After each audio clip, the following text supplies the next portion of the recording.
Hello student, आप सब कैसे हैं। आप सभी का हमारे इस फास्ट टीचिंग चैनल पर स्वागत है।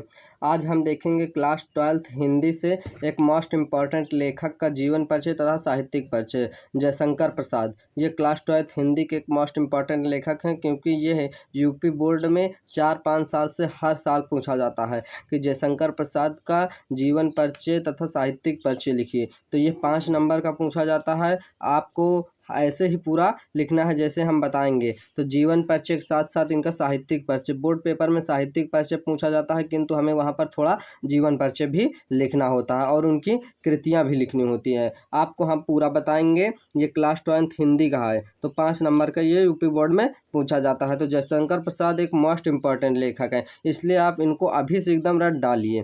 तो जयशंकर प्रसाद का जीवन परिचय में क्या, जयशंकर प्रसाद का जन्म सन 1889 ईस्वी में काशी के प्रसिद्ध सुधनी साहू परिवार में हुआ था। तो कहाँ पर हुआ था इनका, तो 1889 ईस्वी में काशी में हुआ था जयशंकर प्रसाद का। आपको ये सब कालिश लिख देना है क्योंकि कालिश से लिखेंगे तो एग्जामिनर आपको यही सब देखेगा। कहाँ पर हुआ था, किस परिवार में, तो सुधनी साहू परिवार में हुआ था। और इनके पिता का नाम क्या था, तो इनके पिता का नाम देवी प्रसाद था।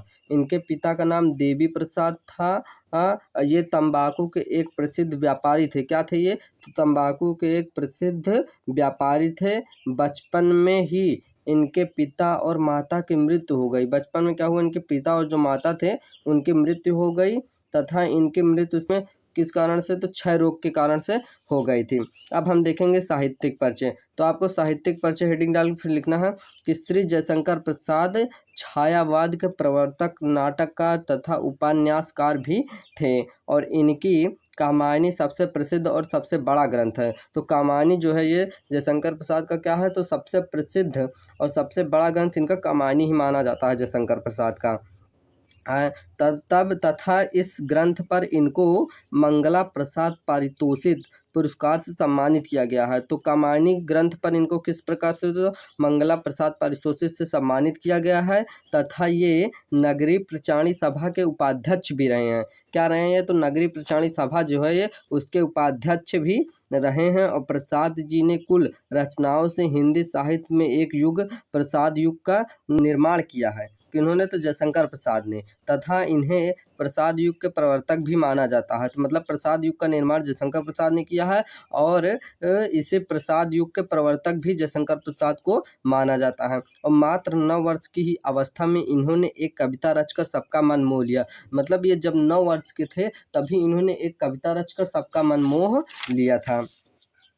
इन्होंने कई भाषाओं का, संस्कृत, अंग्रेजी, हिंदी तथा बांग्ला भाषाओं का ज्ञान प्राप्त था। तो संस्कृत, अंग्रेजी, हिंदी तथा बांग्ला भाषाओं का क्या था, इन्हें ज्ञान प्राप्त था तथा इनकी भाषा संस्कृत निष्ठ खड़ी बोली थी। इनकी भाषा कैसी थी, तो इनकी भाषा जो है वो संस्कृत निष्ठ खड़ी बोली इनकी भाषा थी। और जयशंकर प्रसाद के काव्य में प्रेम और संदर्भ प्रमुख विषय है। तो क्या है, जो प्रेम और संदर्भ जो है इनका प्रमुख विषय है। अतः जयशंकर प्रसाद जी का हिंदी साहित्य में बहुत बड़ा योगदान रहा है।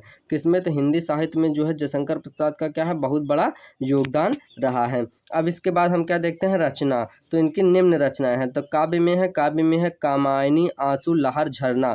तो कामायनी आंसू जो है इनकी मोस्ट इंपॉर्टेंट रचना है। तो इनके काव्य में है कामायनी, आंसू, लहर, झरना।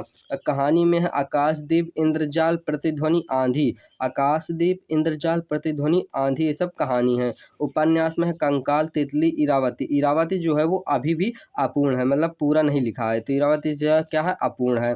और निबंध में है काव्य कला।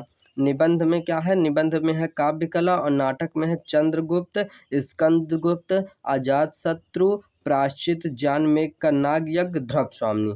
ये सब इनकी रचनाएं हैं, मोस्ट इंपॉर्टेंट रचना। जिन जिन रचनाओं को हमने हाईलाइट किया वो सब इनकी मोस्ट इंपॉर्टेंट रचना है। बस आपको ऐसे ही पूरा टॉपिक टू टॉपिक लिख देना है जिससे कि आपको एग्जामिनर पूरे के पूरे 5 के 5 नंबर देंगे, एक भी वह नंबर नहीं काटेगा। जिन वर्डों को हमने हाईलाइट किया है आप उसको ब्लैक पेन से लिख देंगे क्योंकि एग्जामिनर बस इन्हीं वर्डों को देखता है, वो पूरा वहाँ पर नहीं पढ़ता है। बस इन्हीं मोस्ट इंपॉर्टेंट वर्ड को देख के वो पूरा 5 नंबर दे देता है। अब यहीं पर हमारी ये वीडियो कंप्लीट होती है। अगर आपको हमारी ये वीडियो अच्छी लगी हो तो हमारे चैनल को लाइक, सब्सक्राइब तथा अपने दोस्तों को भी शेयर करिए।